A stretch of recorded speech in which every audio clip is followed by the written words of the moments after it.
Good evening, ladies and gentlemen. It's just gone 6 o'clock, so we will make a start. Welcome to Council Cabinet this sunny evening. So first of all, apologies we have from Councillor Russell and Councillor Banwaits on childcare duties, so he'll be joining us fairly shortly. Councillor Kerr? Yes, you got me rather than Councillor Skelton tonight, so Okay. apologies. Apologies for Councillor Skelton then. Okay, I think that's all. Late items, I don't think there are any. No petitions. Identification of urgent items to which calling will not apply. I'm not aware of any. Are there any declarations of interest from members? No. So we move then to item 6, the minutes of the meeting held on the 12th of April. If Cabinet colleagues could just agree or otherwise that those were a true record of the meeting held on the 12th of April. Yeah, everyone happy with those? Yeah, thank you. As usual, recommendations from Corporate Scrutiny and Governance Board we'll deal with as we go through the agenda. So the first of the key decisions this evening then is regionalisation of adoption, and that's Councillor Bolton, please.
Thank you, Councillor Bolton.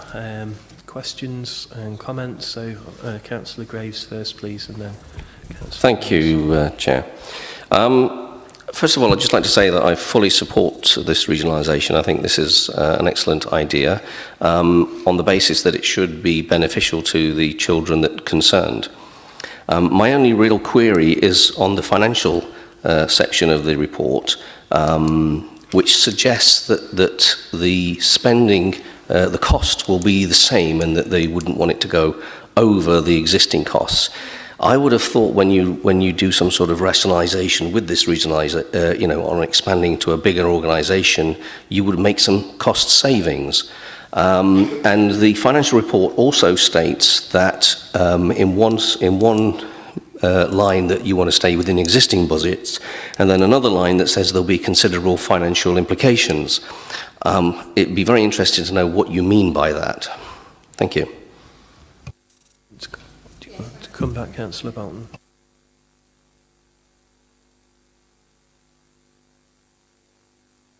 Anyway, Hello. That he supports this initiative. It's very welcome, thank you. And of course we do at all times take on board what is best for the child. I mean, there's no set pattern to adoption. We take every child's individual needs as a concern. But clearly, Councillor Grave is right to raise the financial implications. With this being a short-term pilot, and as I said in my introduction, each local authority involved has said there can be no increase in costs. So that is a fact. But clearly, when we evaluate the pilot, I will be bringing a report back, and there could be, we don't know, it's the unknown at the moment with the pilot, we will have to possibly re-evaluate. But at this moment in time, there are no costs, extra costs for the pilot. Councillor Holmes, then, please.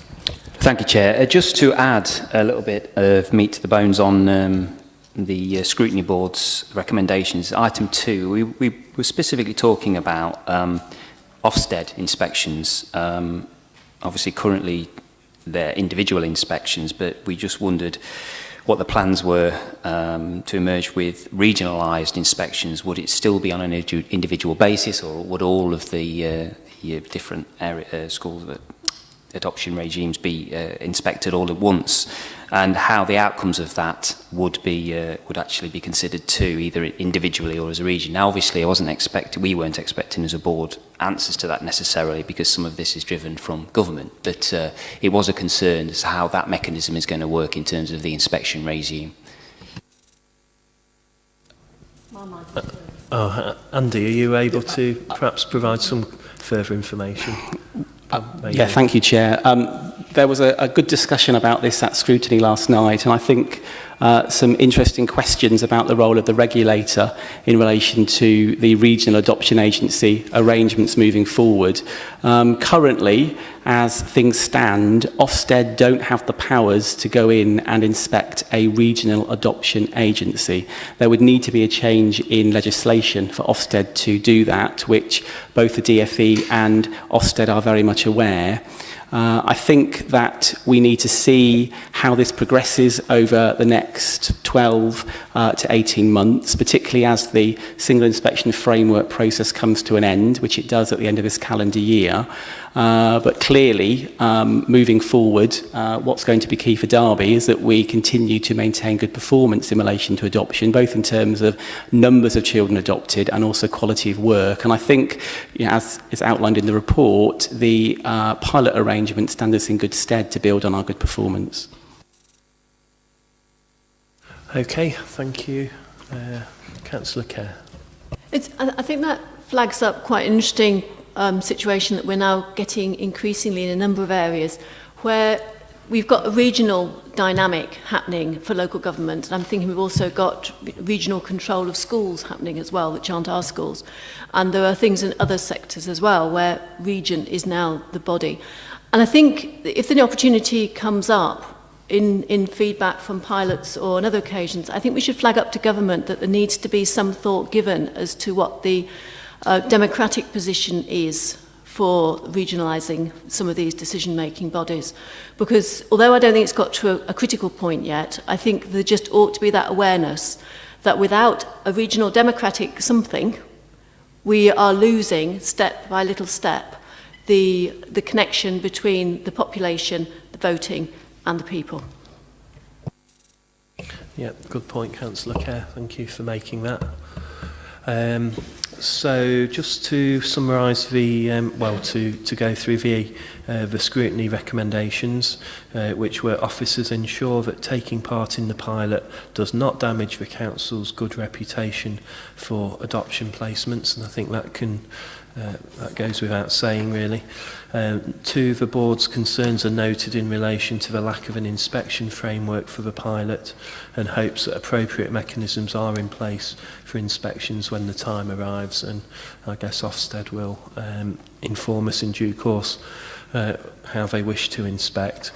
And the third point was to request an update report on progress of the pilot in early 2018, which Councillor Bolton has said will be forthcoming in any event. So Cabinet can accept all of those recommendations, and if there are no further questions or comments, put it to Cabinet colleagues to approve the recommendations 2.1 and 2.2 in the report. If you could show, please, to support that. Yeah, that's approved then. Thank you. And we're on to item 9, and I'll hand over to Councillor Banley. Thank you, Councillor Rawson. Agenda item number 9, secondary school place planning schools capital programme. Over to the officer, Andy Smith. Thank you. Thank you, Chair. So the aim of this paper is to approve secondary school expansion schemes for the schools listed in the report. Following a significant growth in pupil numbers in the primary sector, proposals have been developed to provide additional secondary school capacity, and this report sets out proposals for accommodating increasing secondary pupil numbers from September 2018 and September 2019, which would be starting with Year 7 and then progressing through in a gradual way. In terms of the proposals, what the report outlines is that in September 18, we're talking about expansion at the Benrose School and the Derby Cathedral School. Then from September 2019, Derby Moor Community Sports College, Murray Park School and West Park School. The council will be required to make a capital contribution towards the cost of providing the additional places at the Derby Cathedral School, as basic need funding has been allocated to the council by the DFE specifically to increase pupil places. This report seeks Cabinet approval to add the proposed secondary school expansion schemes at Derby Moor, Murray Park and West Park schools to the council's school capital programme, and it's proposed to fund an initial commitment of £700,000 to complete the detailed feasibility and design works in 2017-18 from basic needs funding available. Okay, questions? Councillor Kerr, please. The report rightly explains that we're looking at expanding schools where there is space and practical dynamics to be able to expand them. But this doesn't necessarily always line up with where the additional places are needed. And particularly when we've got a school coming in like the Cathedral School, which I don't know what their admissions criteria are going to be, but there may also be another uncertainty in that. Clearly there are some areas where we know that there is housing growth in the same location as the schools, such as in Mickleover and in Murray Park. But we aren't, as part of this, looking to review the normal areas for schools. And I think that it would have been helpful here to have had a sort of an update as to how the children arising in a given normal area aligns with the number of normal area, the normal number of places there are in that school, so that we can see how much problem there's likely to be around the edges and whether it's important for us to be bringing forward in a sensible timescale a review of those normal areas, so that we can minimise the number of appeal systems that we have to go through each year.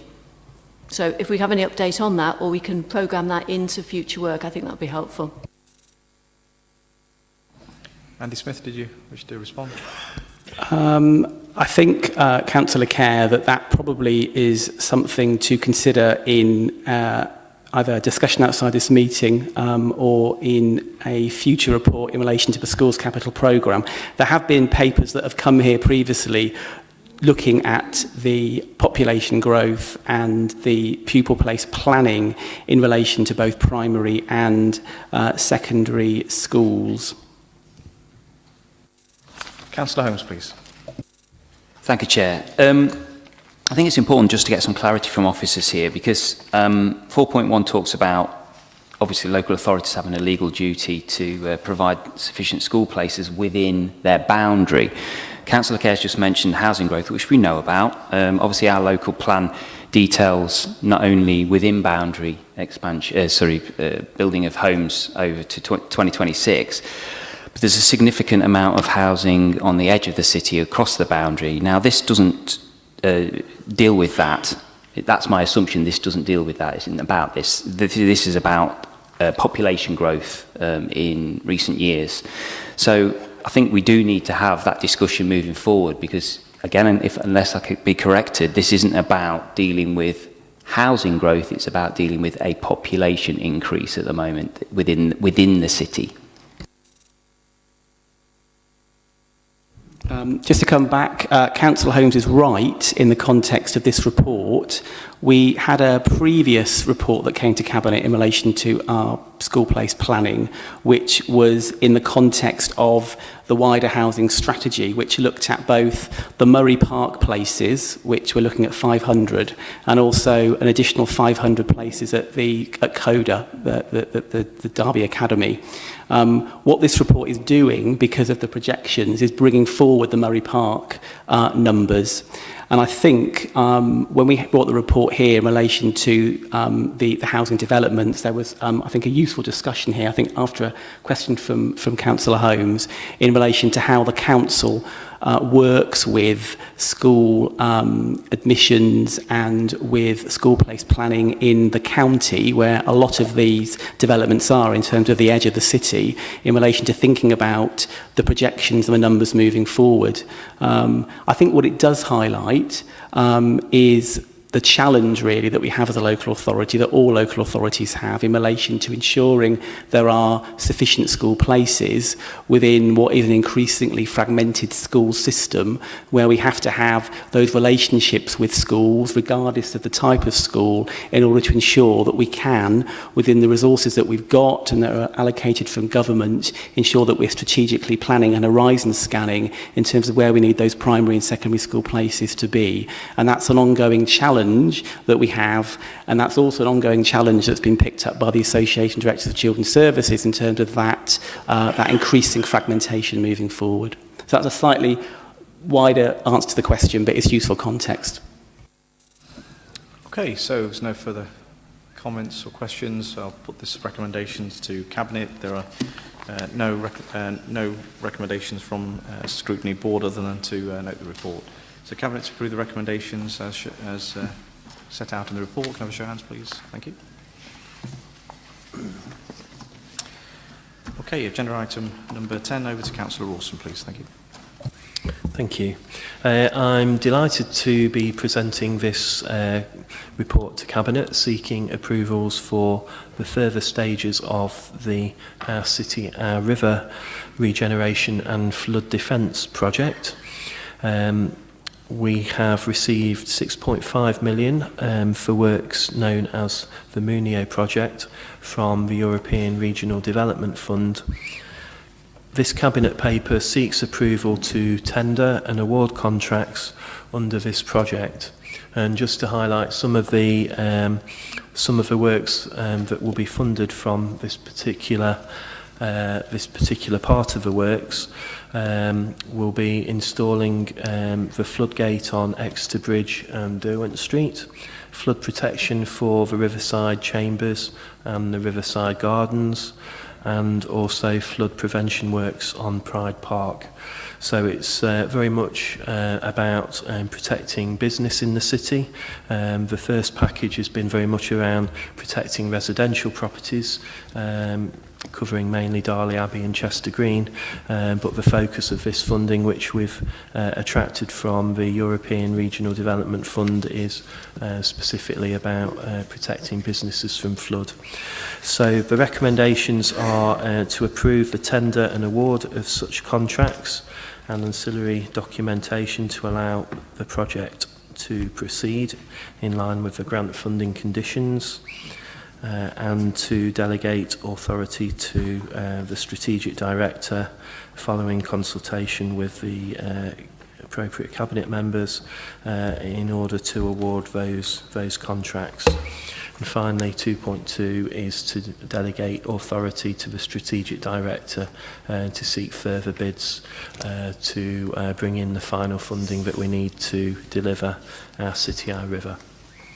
Thank you. Okay, Councillor Grace, please. Thank you, Chair. I have pointed out on many occasions that there was a funding gap on this, so we've all known this, and this report is actually makes it very difficult for us to see where we're going to find all the money that we need to cover all three packages. The funding gap to me is a real concern, and it's a concern particularly because of the ward I represent in Alveston.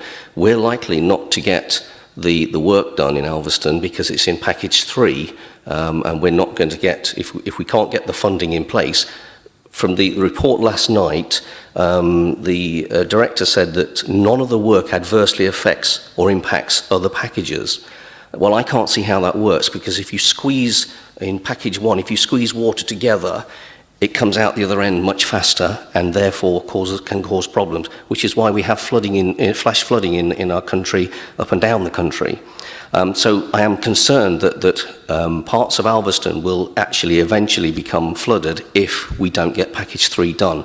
And so because we're short of funding on this, and we're talking about half of it, we've a long way where officers do not know where the money is coming from. And I am really concerned for people at the other end of the river, such as Alveston, where the situation could become very difficult. Well, I hope not. I live in a flood risk area as an Alveston resident, Councillor Graves. It's the back of the park. But let's get some assurance from Councillor Rawson, please. Thank you. Yeah, thank you. As councillors, we're not experts on flood risk or geography or how rivers respond under floods, so we have to rely on the advice that we get from the professional officers and from experts in this. And there has been a lot of flood modelling done in terms of computer models, and the assurances are there that by undertaking the works in 3 different packages, that's not going to adversely affect any of the communities further downstream. In terms of the funding, as you say, Councillor Graves, we've always known that there's a gap. We've come a long way in terms of attracting over half of that amount of funding already, which is extremely positive.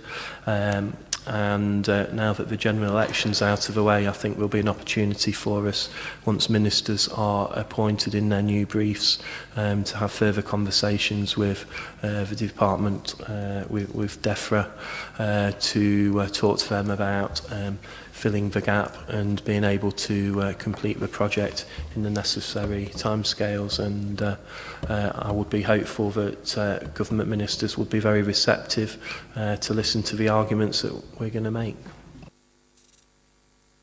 Can I thank you, Martin, for your introduction, because I very much welcomed your emphasis that we've got European funding coming into this project, and I hope that subsequent to this, I assume there'll be a press release out, and I hope that it emphasised also that this is one of the benefits of being part of the European Union. And I think it's slightly ironic that my colleague behind me is expressing the views he does, taking the position he has in Europe in the past.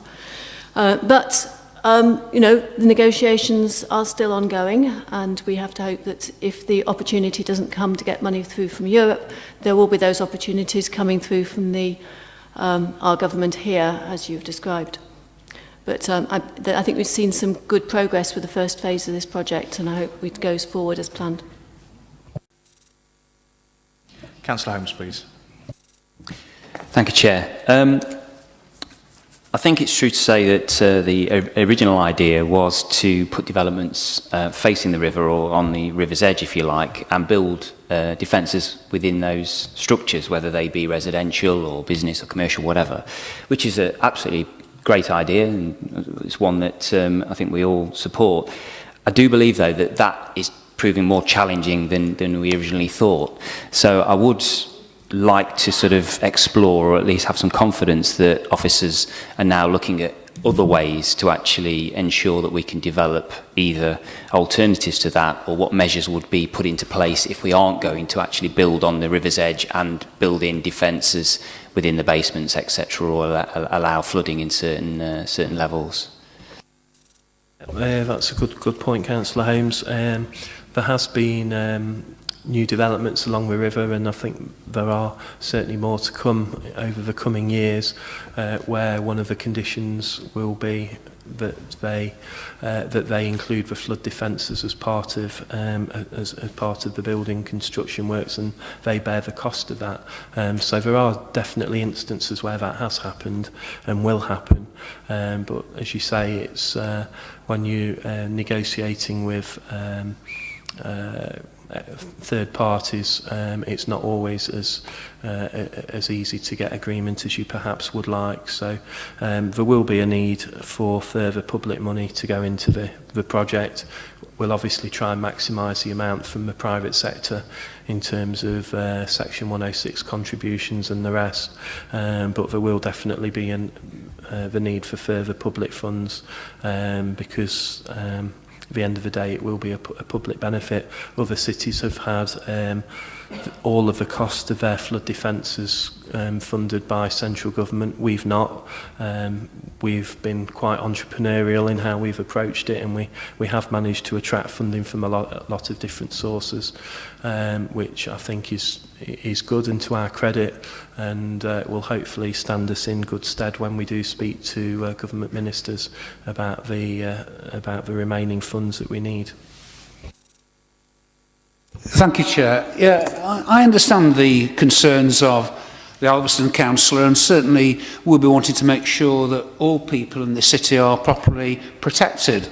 And I think it's worthwhile going back just over 3 years ago, when the government left my constituents they weren't high and dry, they were worried and potentially wet when they couldn't get their household insurance to cover their house because the government had cut all funding for schemes like this. And I remember a phone call I had with a certain MP for Derby North, Chris Williamson, who's now that MP again, who took this up in the House of Commons the very next day with George Younger, and played a major part in making sure that we got the start of this scheme here in Derby. Now, fast forwarding 2 years, my own ward is very close to being protected. Those people that were previously worried can sleep sounder in their beds. They can get household insurance. Now that proves that a local council, a Labour council, working with its Labour MPs, has made sure a Conservative government does what it's meant to do, and that's protect the people it's there to represent. We'll continue to do that. Look at the success so far in such a period of time. £52 million. In terms of the timescale and the complexities of that scheme, it's not to be underestimated. Our thanks go out to all the officers who are connected with our city, our river, and this authority and our MPs in making sure it happens.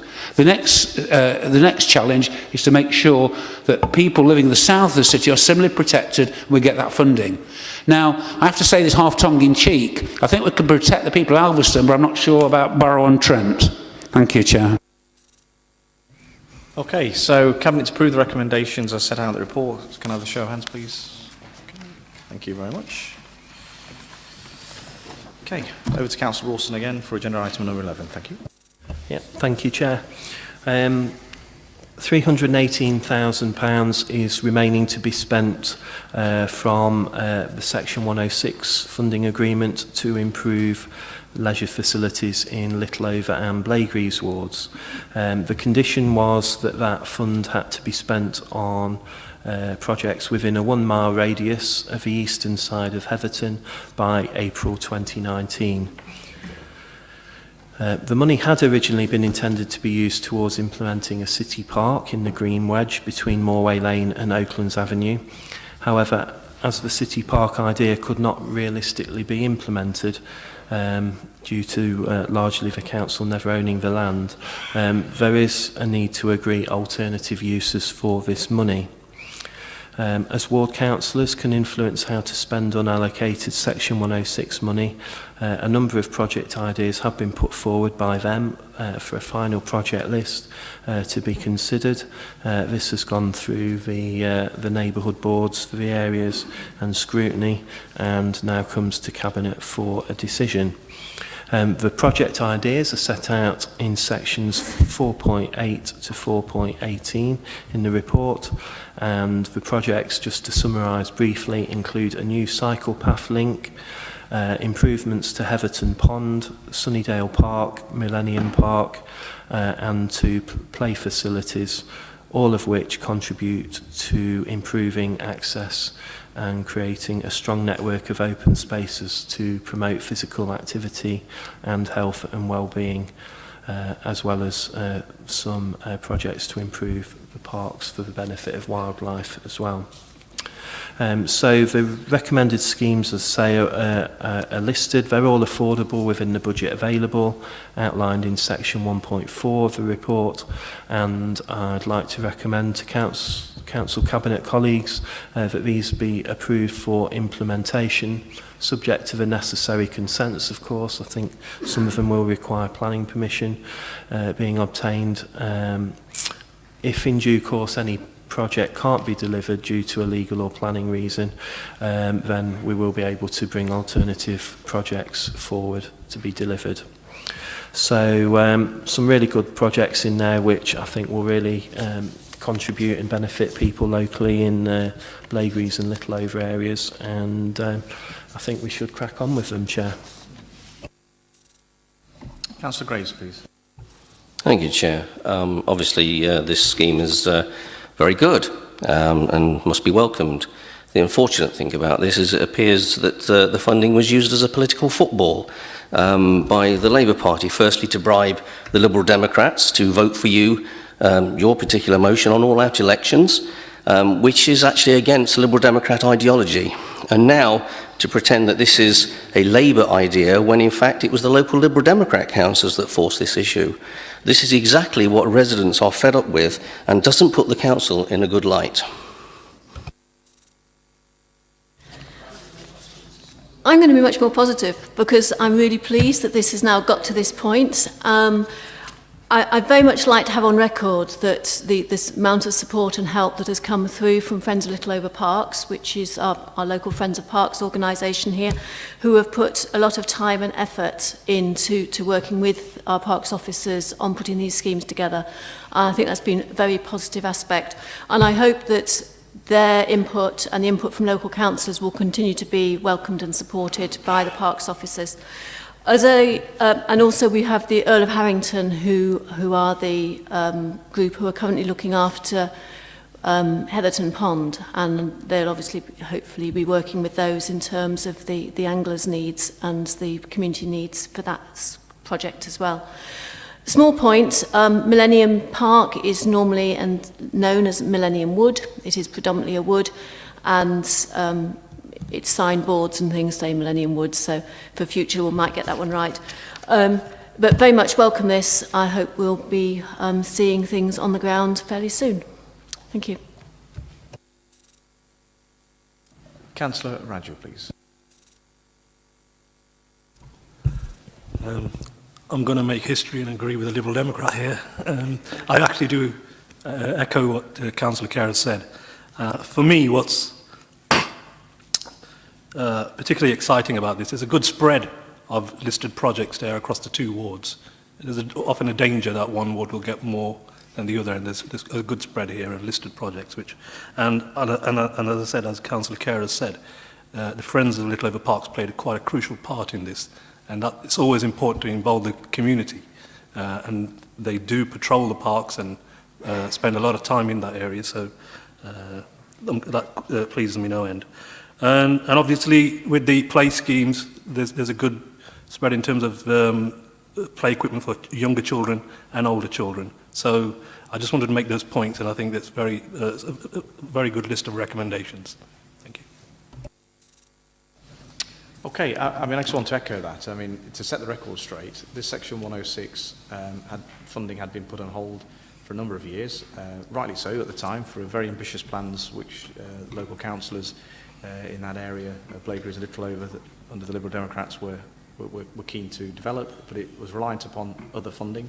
Unfortunately, that funding wasn't forthcoming, and the desire was expressed, which was communicated to this administration to get this moving. In fact, I think it was reflected in some headlines which the local newspaper led at the time. This frustration, actually, we want to get this, moved on.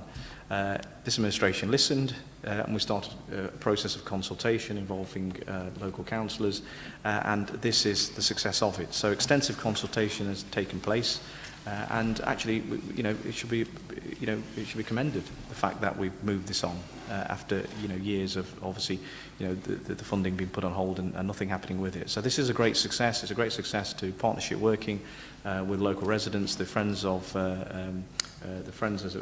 Heatherton of the park there, the community of Littleover, and working closely with ward councillors. So this is exactly what a council should be doing. The administration working to represent the local community and listening to local councillors. So this is everything to be successful about.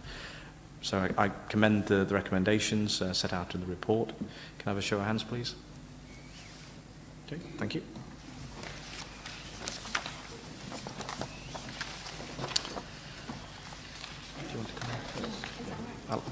I'd like to bring in the Monitoring Officer, Janie Berry, first to present the context of agenda item number 12. Thank you. Thank you, Chair. For the purposes of item 12, the Cabinet members of this have received an interim equalities impact assessment form. Can I just remind you that as part of your decision making, you do need to take into account the contents of the EIA as it is presented to you this evening. It does highlight that there are some potential negative impacts for the users of this building who have a protected characteristic, and therefore, as part of your decision making and consideration of this report, please bear in mind the contents of the EIA. Thank you. Okay, Councillor Shanker, please. Thank you, Chair.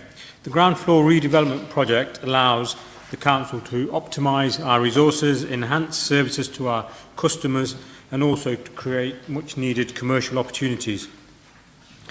Derby Work Style is a flexible working arrangement which enables Council to free up space on the ground floor, which is a successful project, and for the potential to generate long-term sustainable rental income.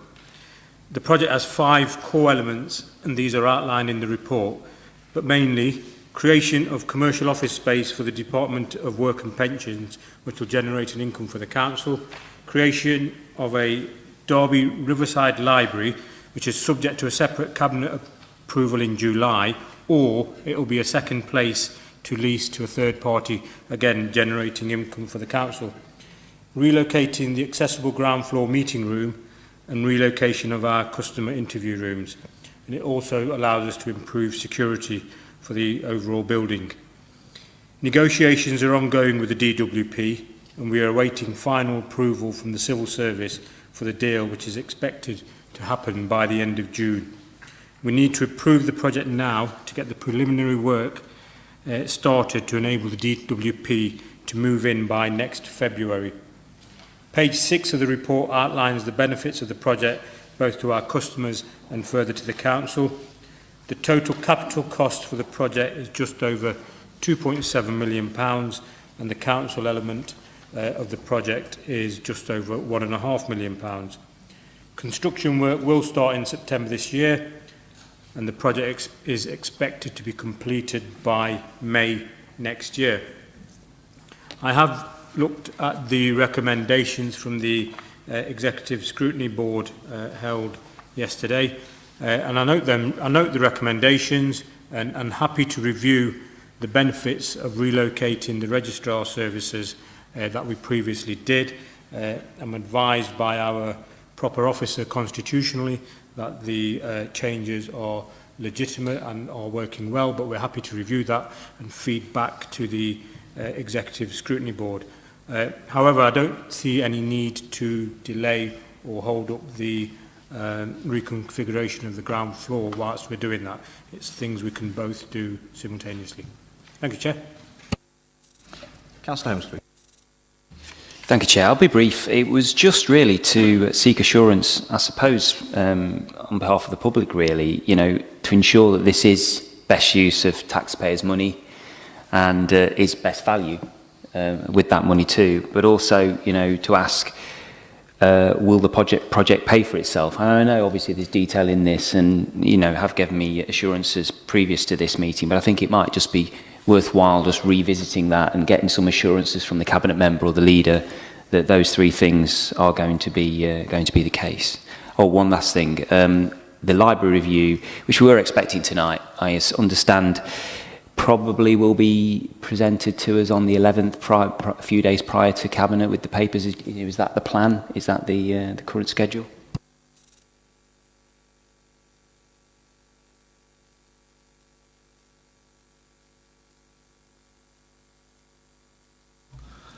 The report for libraries is we're still working on it. It needs a lot more work doing to it to make it very robust.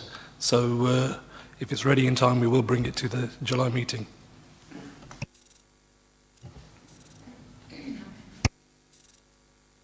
got a few minutes. I just want to quickly say I think this is an exciting, innovative scheme with better economic use of our resources and buildings in economically constrained times. So I think it's certainly to be welcome, and hopefully across this chamber people will welcome this scheme as it releases those opportunities, I believe. Thank you.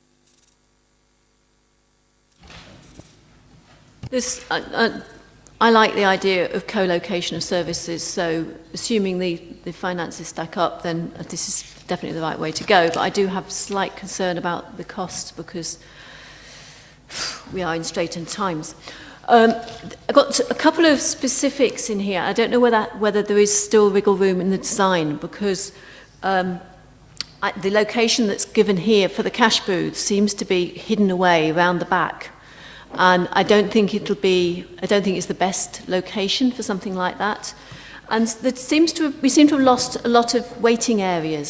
So there aren't, and it may be that just they're not shown on the plans, but if you're waiting for a self-service booth, for example, to become available, are you standing around breathing over someone's shoulder, or are there some seats for people to be waiting on? And there are issues like that, and I think things like signage are going to be even more important now, and I've already received concerns about a lack of signage in our current sort of foyer and opening area. But the specifics is actually what is going to happen in the interim as this work is going to be continuing.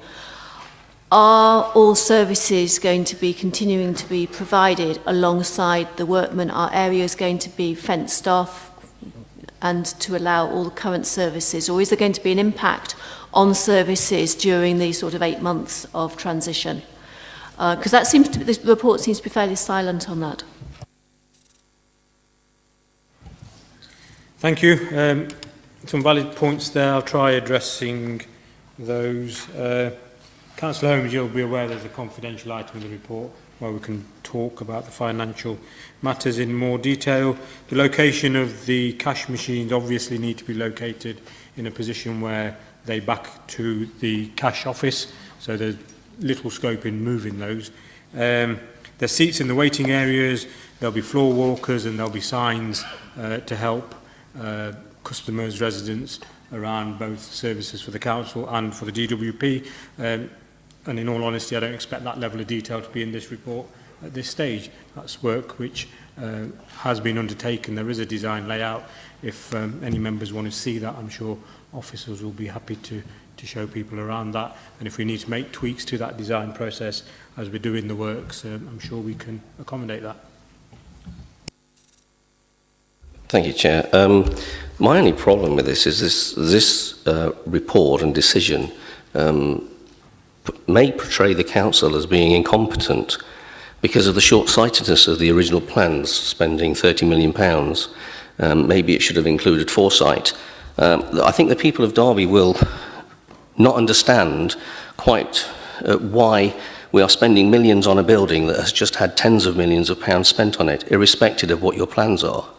I just think that is a particular issue. You know, there are other things that maybe we should be spending our money on. For instance, when you've removed the funding for the Alveston District Centre, we still haven't finished that area. Councillor Graves, when you talk about 30 million, I think you're talking about the cost of the council house. I think it's worth just setting the record straight there again. It was the Conservative administration that started work. I'm just sticking to the facts here, on going ahead and on obviously building the new council house, and a decision was taken to cabinet. I think it was in the summer of 2010. I think it was July. In fact, I attended that cabinet meeting in place of Councillor Bayliss, and our argument at the time in opposition was, although it was a cross-party understanding that we needed to replace the council house because it was leaking energy like a sieve. You know, the funding had been set aside in a property account with view to actually doing something with the building. So we all agreed cross-party.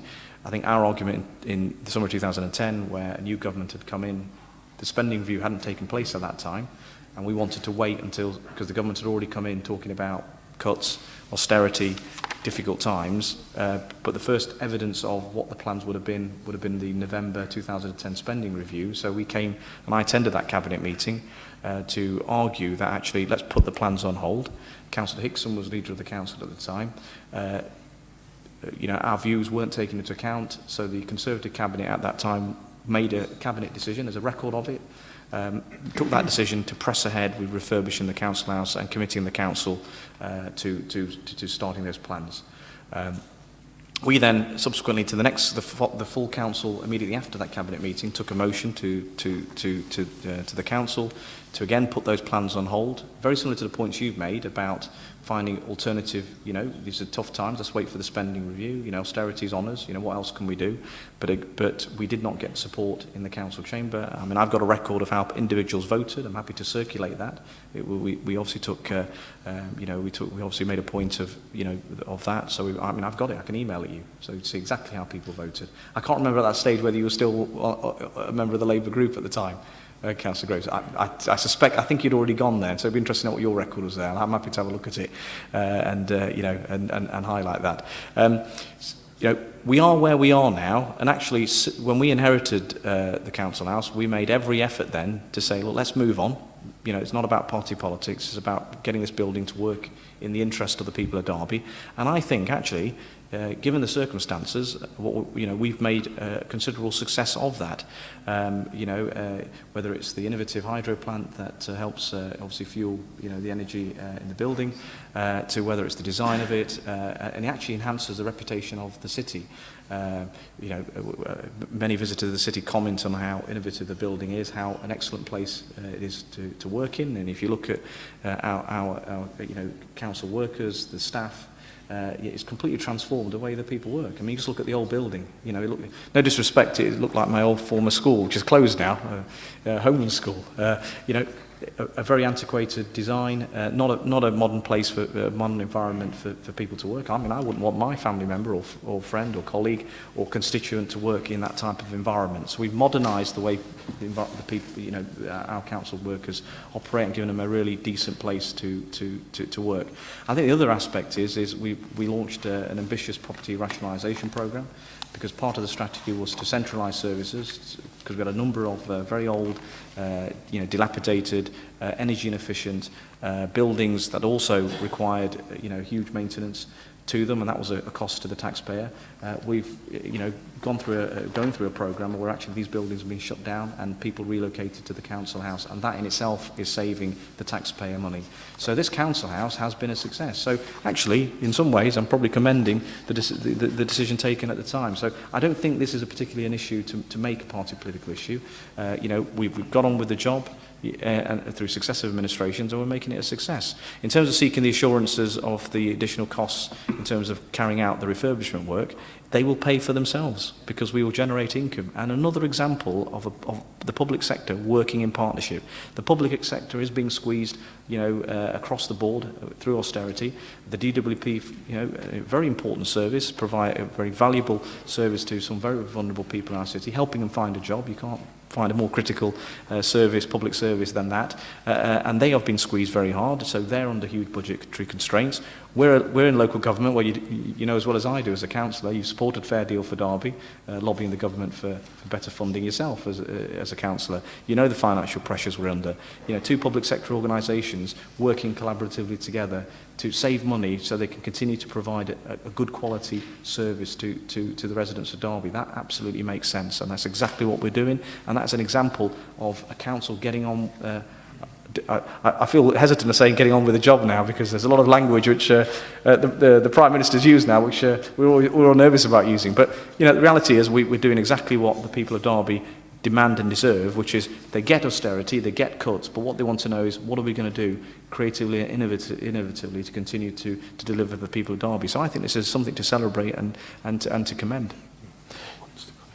And I was bringing the Chief Exec who wants to add to that. Thank you. Thank you, Chair. Just on the point that Councillor Graves makes about was it short-sighted, there is clearly obviously issues around when leases come to an end. And when this building was being looked at, there weren't partners in the mix where their leases were currently come to an end. And obviously, public sector authorities often have very long leases on buildings that they have, tax offices, DWP being others. This is an opportunity that comes up at this time. It didn't come up when we were redesigning this building. It had come up in the last year. We have looked at a way of creating a public sector hub which will absolutely reduce the costs of this building to the taxpayers of Derby, and therefore we are taking that opportunity as that will protect our finances into the front line. But the issue about why now is because that is when their leases are up. And it may well be as we move forward, we will be looking at other partners to say, is there a way that we can co-locate when leases that we have come up? Is there other partners that we could move to, or NHS, various other positions? There is inevitably, though, a matter of timing which comes when that contractual arrangement comes to an end. So that's the reason why it's now and why it wasn't done back then. Thank you.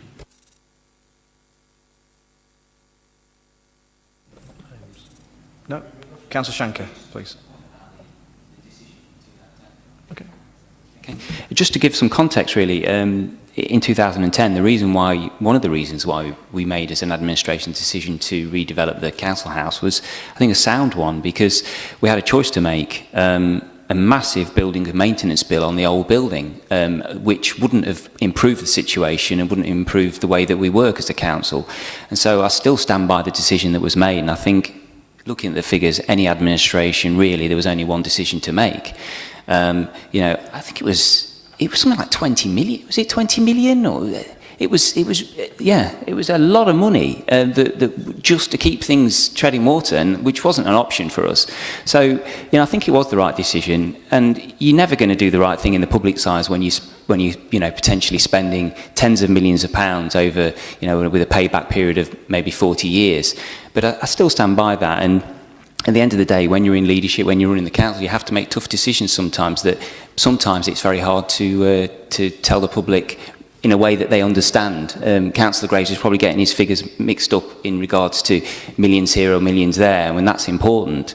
But what you have to understand is that decisions are made for the right reasons, and as long as it's in the best interest of the taxpayers, I think you should make them. Wise words, Councillor Holmes. I think I agree with practically everything you said there. So, okay, Councillor Shanker, please. Thank you, Chair. And maybe Councillor Graves will note the words of his potentially new group leader. But I just wanted to add, you don't want him. I just wanted to add, though, the difference since 2010 is, I mentioned the success of the work style programme, and due to austerity and budget pressures, there's a number of staff reductions that the council have had to go through as well. So our numbers are down compared to before. We've invested in technology, and there's been advances in technology, which again allow the way we work to be different. So, putting all that into the mix, these the circumstances in 2010 compared to now are considerably different, and this project, as I said earlier on, enables us to create commercial opportunities for us as a council, given our budget position is essential.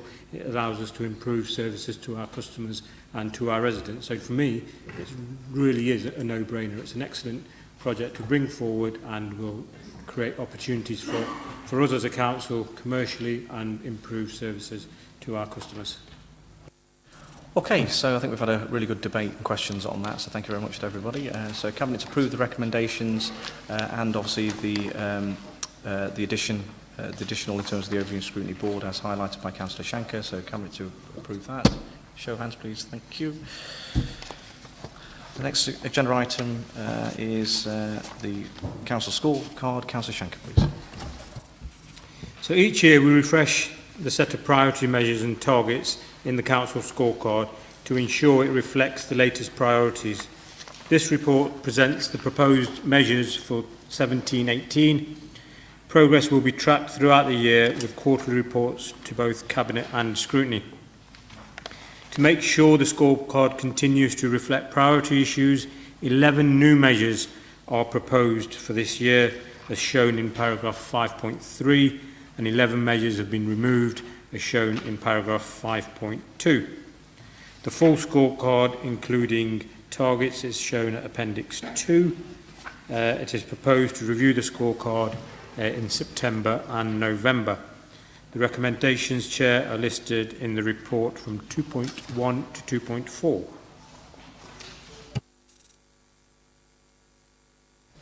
Councillor Kerr, please. I've got absolutely nothing against refreshing scorecards, and I think sometimes we spend too much time worrying about a specific subset of all the things that we're doing, and therefore it's right that we look at them. I'm personally concerned, though, that of the reduction of the, if you like, the priority that will be perceived in the SEND elements here, because we still have problems. We are not up to speed, we are not yet achieving in all our special educational needs assessments. And I think removing these from this level of scrutiny into a different level of scrutiny is saying, in a way, yeah, we're on top of this now. And I think we're probably 6 months away from being on top of it. I hope we hit the targets for 2018, but we haven't done yet. And I think, therefore, this is a bit premature. And I would welcome those remaining at this level of scrutiny for a bit longer.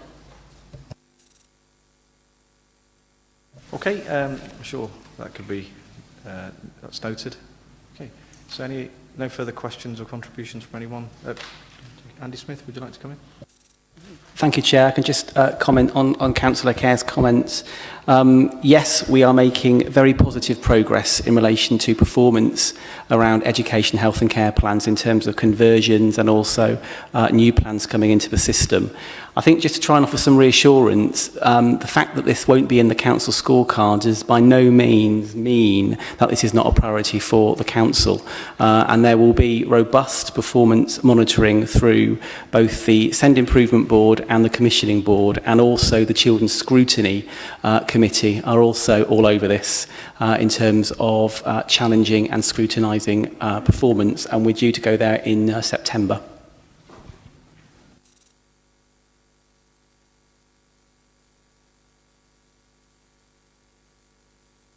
Okay, so Cabinet to approve the recommendations set out in the report. Can I have a show of hands, please? Thank you. Okay, agenda item number 14. The Labour Administration has launched a clear set of pledges, 50 pledges, several months ago at Cabinet. We also had an opportunity to discuss these at full council. This is an opportunity for this report to come back and for the council to continue on that journey and to get on with the job of delivering these pledges. Yeah, and in fact, I've brought along one of my pledge card, which absolutely makes it clear to the people of the city, our partners, that you know, our Super 6 pledges of our 50 are, you know, well thought out, deliverable. We've worked, a considerable amount of effort has gone in by working with our finance, our colleagues on the council, our officers, to put these forward. And actually, you know, we're enjoying now the next part of the journey is obviously implementing them. We've talked at length about our new swimming pool. Councillor Shanker's project lead has been organising that. Work's going to start this year.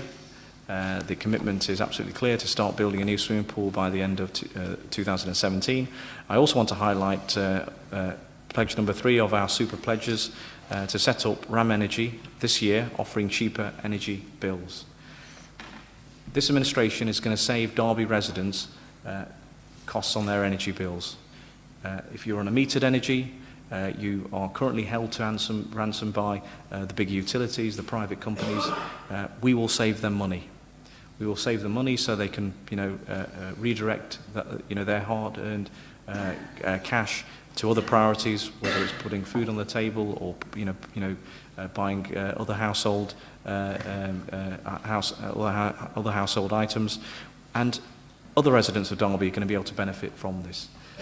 We are in the process of organising the launch of that, and I personally, as a leader of the council, look forward to launching this very exciting pledge at a very important time.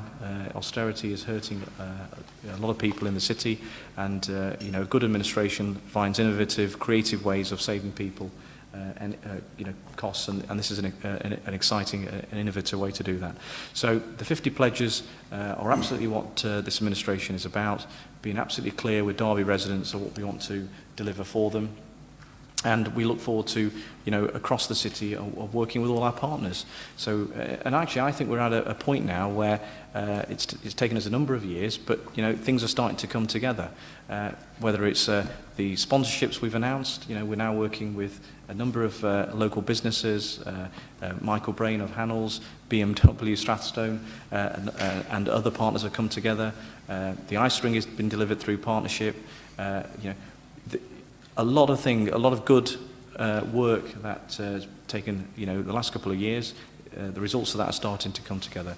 So the pledges are this administration's priority, and we continue to look forward to working with the Derby residents and our partners out there in delivering them. So happy to take any questions. Councillor Grace, please. Well, it's not really a question; it's rather a statement. How do you answer the story, the story from Derby News that has highlighted so many of the current failings of these pledges? You have to admit he does do his homework. Failed promises on children's homes, failed promise on neighbourhood charter, a changed promise from the Clean City after he highlighted failings, a failed promise on the Breakfast Club, an empty promise on early intervention, an empty pledge on the council house rents where the government has forced you down this route. Would you say, Councillor Banwake, that you're feeding people fake news? Well, I think I know who is feeding the city fake news. I don't. I mean, I certainly read legitimate media sources that are held accountable. I don't know the particular organisation that you refer to. There's a lot of, to be honest with you, a lot of nutters on social media, and you just need to look at the sort of stuff that Trump puts out there. So it's important that we acknowledge. We are held accountable a little bit. Let's work with legitimate sources that can be held accountable, not some, some amateur or whatever out there. I mean, I can set a social media site up. Doesn't give it any credence, does it? There are a lot of people out there. If you want to spend your time looking at that, there's hundreds of sites out there, hundreds of people with all sorts of views. That's up to you how you spend your time. But I think the most important voice that I think we need to listen to is obviously the people of Derby. They've been talking for a number of years about for us to be clear on what we're going to do for them, and we've done that. And so if you look at the flower beds, that's happening. Whether you drive through the city now, there's a sense. And this year we've had Elton John come to Derby. This administration, provided financing and support to the cricket club's plans to bring that event here, and also to bid for the Women's World Cup cricket. That was a pledge that I gave, and that's happening You know, I don't know whether you supported it at the time. You know, the Women's World Cup cricket is coming to this city. This administration supported it. It was one of the very first recommendations I put to this council when I became leader. Simon Storey, the chief exec, sat in my office within weeks of me becoming leader, and it only took me 10 minutes to say, let's get on with that job. Let's bring the Women's World Cup cricket here. You know, we're going to have India playing England in this city. That wouldn't have happened under any other administration. In fact, we got criticised at the time. You know, was that worth doing? Was it a risk we were taking? And yes, you know, there is always a risk, but we've actually been proven right in that. So that is a pledge that's happened. We're developing trade links with one of the fastest growing cities in the world, Hefei. Our partners, the university, for example, you know, they weren't talking about China. They're now investing resources in China. They've already employed one of their representatives to work in Shanghai. You know, Derby County are developing links out in Hefei. We've introduced businesses. In fact, I led one of the biggest delegations out there. You criticised it. You know, UKIP were critical of that, even though in your literature you were arguing for Brexit and saying, actually, we can have Brexit and develop China links. But at the same time, you were also criticising it. I mean, you haven't got a clue, really, what you're trying to you say half the time. And if your people, whoever they are on social media, you team up, to be honest with you, it's a match made in heaven, or hell, actually, you know. Like attracts like, Councillor Graves. You know, you're a bitter person. You've obviously left the Labour Party, and if you attract people and you want to work with them, that's your impression. I'm very proud of this city, you know, city of my birth, and I think this is going to be a watershed year. We've got all these exciting things going on in Derby. Concert in the Park, you know. Michael Payne of Hannells, Stratstone BMW, our sponsors have come together. People have talked about it. In fact, that was one of the feedback. People used to say, why don't you get sponsors to come in and run these events? Why do you have to keep making cuts?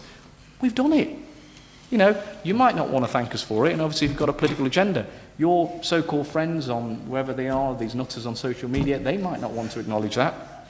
But the reality is, you know, the reality is some of them don't even live in the city. You know, a lot of them don't even live in Derby. So what's important to us is listening to the people of Derby, and we can evidence our track record, and we are actually doing that. And I'm actually proud of this city, and I think those that actually care and want to work with us are seeing that. So Councillor Graves, join us, work with us, you know, so we can deliver. You've talked about Alveston District Centre. You know, we're passionate about Alveston District. I personally am. It's my neighbourhood. I live in Alveston, so we can, we can talk about that. We can work towards getting that regeneration. If you recall, you know, I was cabinet member that started the improvements around the Alveston District Centre. You know, we worked together at the time. We're happy to continue to work with yourself and Councillor Graves to improve the environment around Alveston. So, you know, this is exactly what a good council should be doing. Being absolutely clear on what it's about. If people want to knock it, that's up to them. If they have sad lives and got nothing else better to do, then drive into Derby from outside the city and actually attack us and what we're trying to do. You know, I don't know what their psychological problems are. That's a matter for them. You know, but actually, this administration is getting on and delivering for the city, and we're proud of it. And can I just say this now? You know. Can I just say this now? My pride is not just about being a Derby lad born and bred. You know, I'm proud of the fact that my parents, my father at the age of 17 made that courageous decision to leave his country of India at the time, a very bold decision to come to England to start his home, and he sacrificed his working life in this city for 35 years as a postman. My mum was a cleaner. So, you know, we've sweated for this city, and I'm going to continue to do that. And do people not knock us for that? Of course they did. You know, they used to attack my parents, they used to attack my heritage when I was growing up in the city. And they'll continue to do that. I think you've just got to, yes, you've got to acknowledge these people exist out there, your opponents, your enemies, for whatever reason, for political reasons, for cultural reasons. I don't know what their issues actually are, you know, but the people that matter are our constituents. We are going to continue to listen to them, and we're going to deliver for the city. So I like to think, who's going to argue, you know, about the fact that we're trying to provide free breakfast to some of the poorest kids in the city? Rather than knock that and attack it, that wasn't happening before this administration came together. We're doing that. And actually, I challenge the people that are criticising that to go along to Derby County, speak to the club, speak to Derby County Community and the Trust. I'd like to see them go to very, very influential people. I mean, Mel Morris has just received an honour for his charitable work. I wouldn't be surprised if the Breakfast Club featured in that. They're not coming to me and saying, actually, you know, we've listened to some nutter on social media, whatever it is, some, you know, amateur person or whatever, and they're not coming to me. So, bloody hell, look at this information, these facts. There's no indication of that. What matters is the information that we're getting from our partners and the expert advice. And that's what it's about at the end of the day, isn't it? So, this is exciting. we are trying to build a coalition of the willing, whether it's the partners out there in the community and councillors. So if you want to work with us, Councillor Graves, we will certainly do that. Councillor Kerr, please. Thank you. And I was going to bring two things together, because at the meeting that we had last week about our peer review, there was an interesting point that came out, was that this was a list of cabinet priorities. And it says in the introduction to this that it is a list of cabinet priorities. And I thought that was quite interesting, because that makes it not just a Labour set of priorities, but it is a Labour cabinet set of priorities. It's quite a narrow view as to what we should be doing in the city. And I think that however valid all these points are, they could have looked more broadly at the wider issues about the city. And in the same way as people are currently criticising our minority government nationally about not seeking views from a wider circle of people, I think we need to be careful that if you're not going out and seeking even the wider views of the wider group, rather than just the cabinet, then we're losing the opportunity to look more widely at the schemes and the things that are needed in Derby. But we have this in front of us, and it's clearly the Labour cabinet priority, and there's absolutely nothing wrong with that. Councillor Kerr, can I just say, which pledge would you want to remove? Look, I'm not saying. I'm saying this is a set of priorities. I'm not going to criticise them. I'm not going to go through and say, take this one out, take that one out. This one doesn't work. It's a set that you've come up with, and it's fine. It's yours.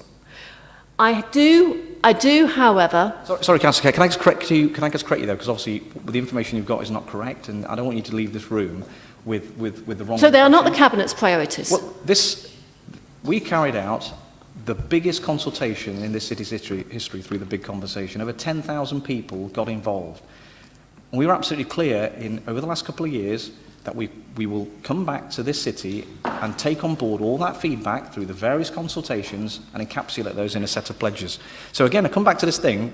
Are you saying that we shouldn't be building a pool? Or you wouldn't build a pool? Or actually you wouldn't want to launch an innovative energy company? Or you wouldn't want to? Are you saying that creating 2,000 new jobs and apprenticeships isn't a pledge worthy of this city? Are you also saying that delivering 500 affordable homes by 2020 isn't a pledge we should be doing? Are you also saying that we shouldn't be investing in the assembly rooms and other key city centre sites? Are you saying that we've got that one wrong as well? Are you also saying we shouldn't be ambitious about making Derby the cleanest English city within 4 years? And that's the top Super Six. And if you actually look at a lot of the other pledges, part of them actually making it clear to the city of Derby what we're going to protect from cuts. So are you therefore saying we should strip out the investment we've put into looking after the most poorest kids in our city? Are you also proposing that? Are you saying also we shouldn't be investing in social services? Because a lot of pledges around that. But, you need to come forward and let me know which pledge you would actually remove. Because you're in opposition, you're clearly saying we haven't consulted. I disagree with that. I think we've consulted widely. We've listened over several years.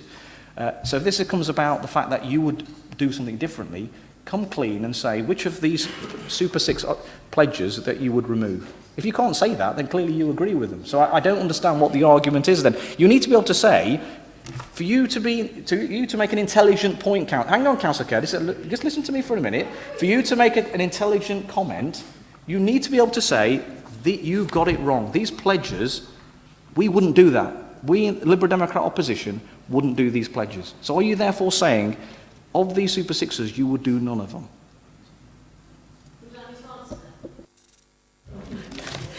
I think the principle of saying, here are 50 things we're going to pledge to do, is what we wouldn't have done. We wouldn't have said, this is a list, and therefore you're either on the list, you're one of the top 6, or you're one of the top 50, or you're not on the list. And I think that is the principle that we would not have done. We did not have a set of 6. We did not have a set of 50 when we were leading the council. And it's the idea of saying that this is something you want to put forward as raising these points above many other things. That is what you, as the Labour Cabinet, have chosen to do. It is your choice. I'm not criticising the principle. It is what you have chosen to do as Labour. However, there are things here that I think are sad. For example, one of your top 6, the council will make Derby the cleanest English city within 4 years.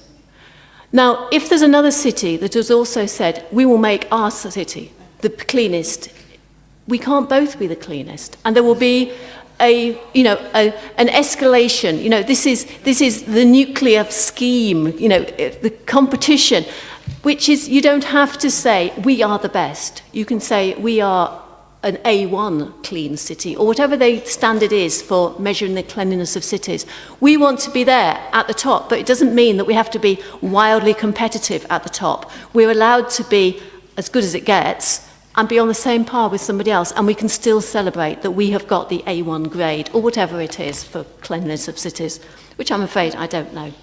So there are those principles which I think that we don't want to constantly compare ourselves with others. We want to do the best we can for Derby, and I agree with you entirely on that. One of the other things that we need to be wary of, and I think it's something that the officers will need to be wary of as they assess these, is in terms of the time frame. There are some things here which is very clear that we have done it or we have not done it. We have built a swimming pool or we have not built a swimming pool. When the swimming pool is being built, you can put a tick in the box. But there are other things where we've said we have introduced a new scheme so that we are going to be protecting vulnerable people better. The scheme's been introduced, we put a tick in the box. But in 2 years' time, will we need to actually check that that scheme is still in place? We know the swimming pool is still going to be there, even if it's not open. But the swimming pool will be there, and that's what we've promised to do. So there are those things that just need to be mindful about how smart that time frame and that tick are going to be. And I'm just cautious as something that has come up this week, which one of your colleagues might have a comment on, which I think is on page 24, which I haven't got open in front of me, and I apologise for that, which is seek an alternative delivery model for council-owned care homes to access the capital investment required to modernise them. And this week I was learnt through the Derby Telegraph that one of those care homes is now closed. So how do we do the Cabinet approve of transfer and completed in 2016 and complete the transfer of homes in March 2018 when that home appears now to be closed because there is not interest in doing that, and there's going to be a new report coming to say that we will now look at alternatives for that site. And I don't actually object to that, because there is a time and there is a place and there is this quality of home that we expect to have for our older people. And the manner in which, as far as I have heard, the manner in which that is being closed has not been too much to the detriment. I'm slightly concerned about some of the things that have happened, but I'm not overly concerned about the direction that is taken. But we have a priority here and an action that we're approving tonight, which I'm not sure now is going to be deliverable. And if it is deliverable, it'll mean going backwards from where we are now. So I am just cautious, and I think the way I'd like you to interpret this is not hard and fast, got to put a tick in every box, but as a set of aspirational points that you are working towards, but to enable there to be flexibility about the way things change on the way. So flexibility, aspiration, but don't set it in stone. Some people have carved things in stone and regretted it. Don't let it be this Labour authority here. Councillor Upton, please. Let me deal with Councillor Kerr's last point. As she knows, we've exchanged emails. She's actually welcomed the proposals with regard to Bramblebrook, and there are reasons behind them. I'm not going to go through these again because they've been explained in detail by myself to the councillor and via the strategic director, and we're meeting up with her and the council as well. But basically, Lucy agreed, she agreed with us on that. But let's come back to the substantial point. These pledges, as you said, Leader, are after widespread consultation. They're not cabinet pledges, they're the city's pledges. This is what the people of Derby want, and this is what they'll vote on. You can put forward your own ideas if you want to do, Lucy. These are ours, but these are based on our discussions widespread across this city. They are our priorities, they are popular, they are positive, and they're deliverable. And we stand by them. This is what the people of Derby want. This is what we're going to deliver. It's a straightforward choice at the next elections. This is what is on. This is our agenda based on what people have told us, and we'll stand by them. And this is what we believe the people of Derby want, and they are deliverable and they are positive. Thank you, Chair. Right. Okay. Look, we all know, I take the point that there's a lot of consultation been carried out. We all know that. I mean, obviously, there's the element of political direction, in this as well. But one point I will make, I would have liked to have seen slight different wording in terms of just one pledge I'll highlight. The council will make Derby the cleanest English city within 4 years. I'm not quite sure what nonsense Councillor Kerr was talking about there. At the end of the day, that's an aspiration I think we all cross-party would support, or a target, if you like. What I would say, though, I would like to have seen, and this is where possibly the political sort of element could come into it, I'd like to have seen the word all neighbourhoods will be safer and cleaner, so there's no idea there that there may be, should we say, one ward may receive more resources than another. So I would have liked to see, or seek some kind of assurance to say, when we talk about residents seeing a visible improvement in Derby's street scene or in their neighbourhoods, that will be all wards equally, so that when a neighbourhood charter is adopted, that it is for every single ward in the city equally, and that's something obviously I will be pushing for, and hopefully you can give me assurances that will be the case.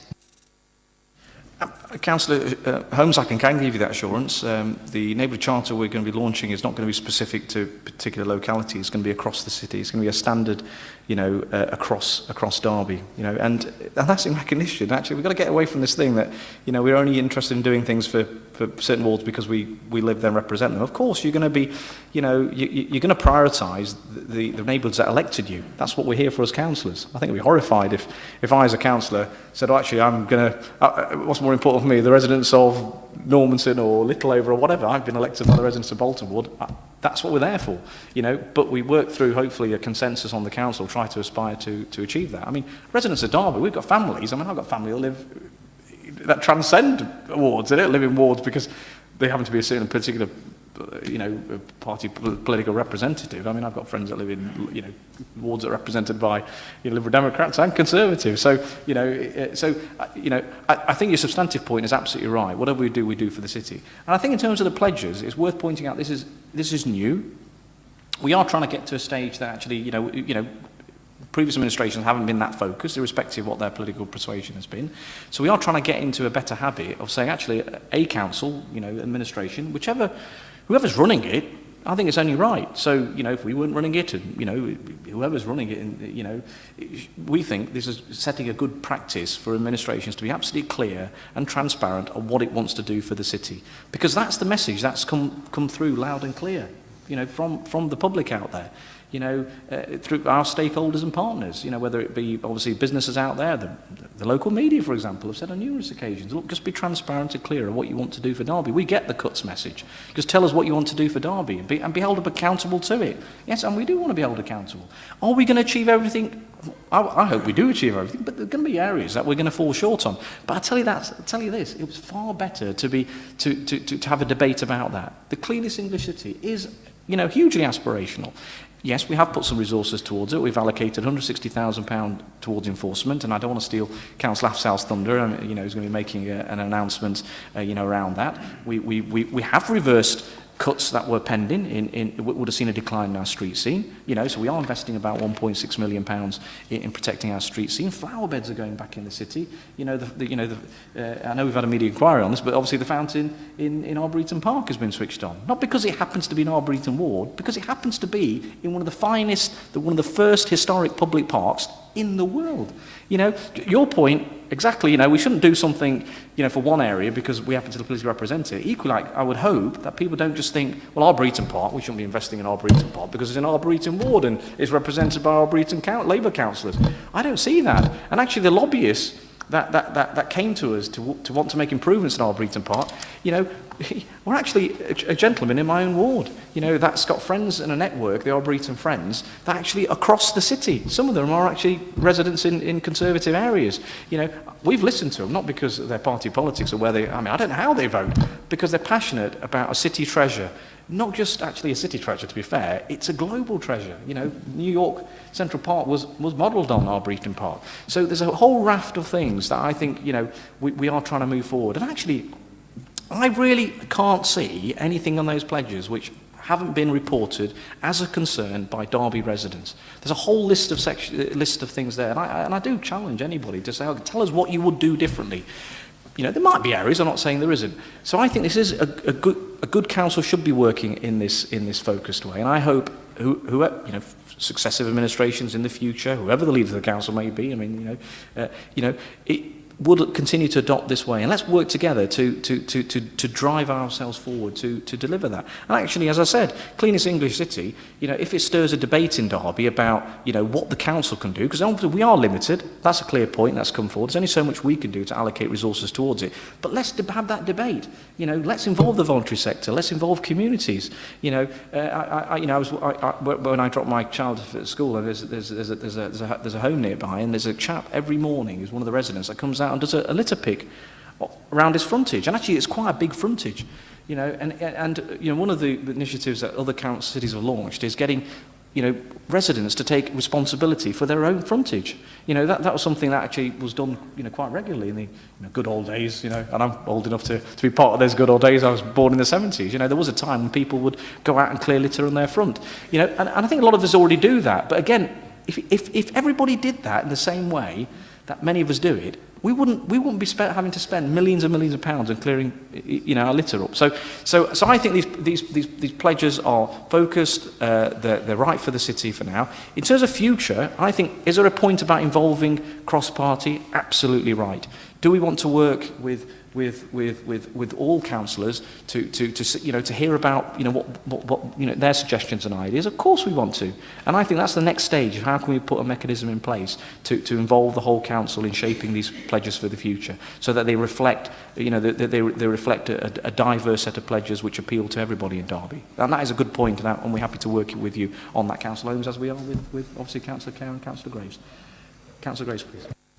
Thank you, Councillor Banwaite. Just coming back to the rant that you had against me when I put in, you accused me of knocking the idea of pledges, which is not true. I wasn't knocking the pledges at all.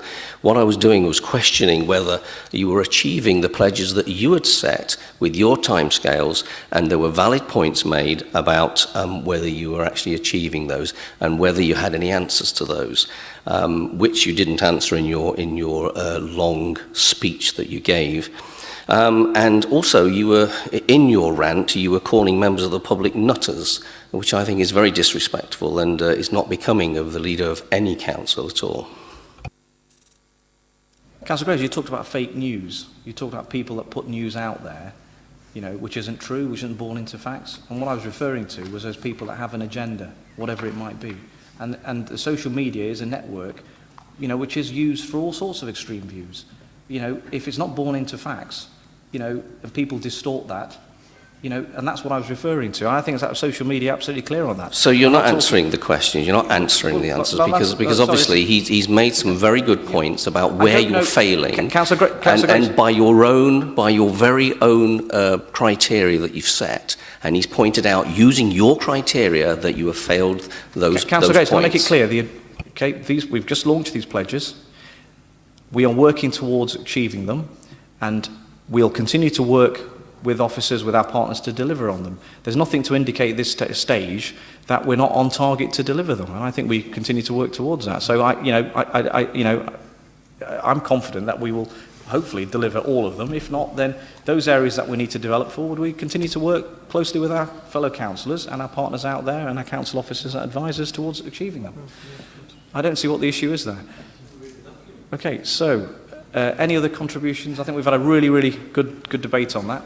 So I'm just trying to see if there's any recommendations from overview and scrutiny on that. Okay, report request of representative to the approach identify as a performance review. Okay, so there's no recommendation necessary from overview and scrutiny. That I'm happy to put forward the pledges for approval, and let's get on with implementing them. Cabinet, have a show of hands, please. Yeah, thank you.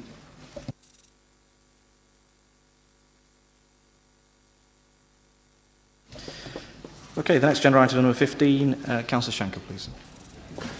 Okay, this report sets out 6 matters seeking Cabinet approval under the Council's contract and financial rules.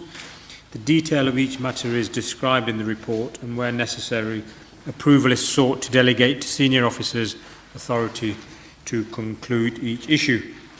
Section 4 seeks approval to submit a bid for EDRF funding in respect of energy efficiency works to delegate to officers the development of a partnership agreement. Section 5 requires approval to procure and award a framework agreement for the provision of daycare opportunities for adults with complex needs. Section 6 provides an update on changes to the approved capital programme of 360k. Section 7 seeks approval to submit a bid for grant funding for the A5111 junction improvement and to increase capacity at the bus station to the Department of Transport.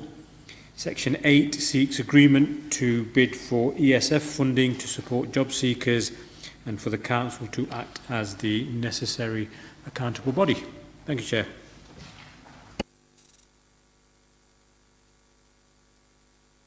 Thank you, Chair. Can I just clarify 7.4 when it talks about increasing the capacity of the bus station? Am I right in thinking that interpreting the local contribution could be secured from the land value and potential investment from subsidiary development? Is that, in a nutshell, selling land at the River Lights? Yes, Councillor Holmes. Yeah, the land that's in the council's ownership at River Lights is more than enough to provide any additional bays for the bus station. So there will be an opportunity for further redevelopment of that site, which would potentially bring in a capital receipt to the council or an ongoing income, depending on how we choose to set it up.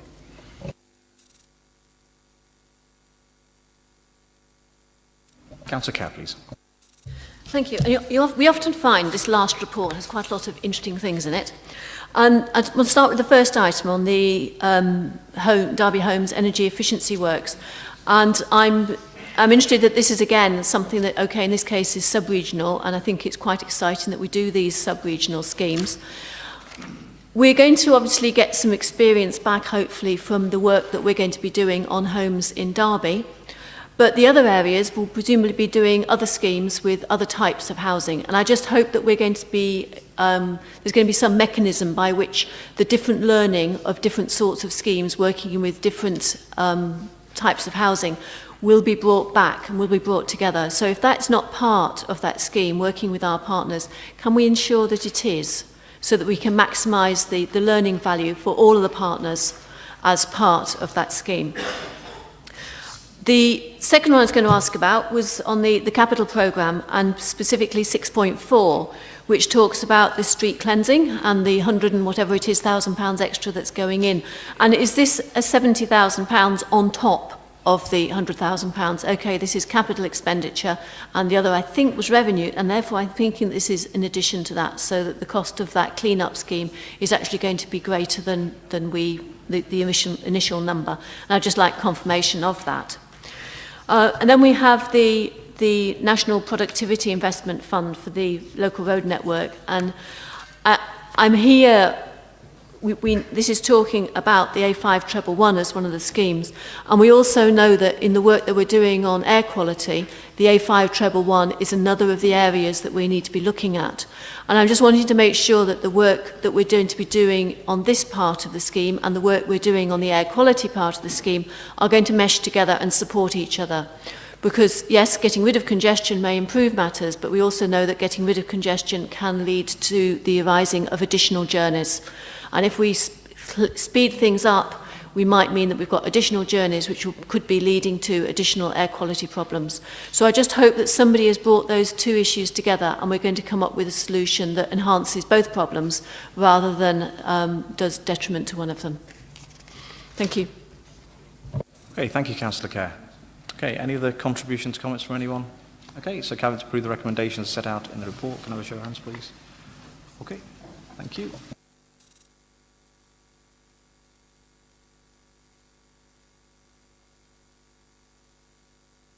Okay, so agenda item number 16. To consider a resolution to exclude the press and public during consideration of the following item, that under section 100A of the Local Government Act 1972, the press and public be excluded from the meeting during discussion of the following item on the grounds that it involves the likely disclosure of exempt information as defined in paragraph 3 of part 1 of schedule 12A of the Act, and the public interest in maintaining the exemption outweighs the public interest in disclosing the information. So agenda item number 7. Sorry, somebody in the public gallery is leaving.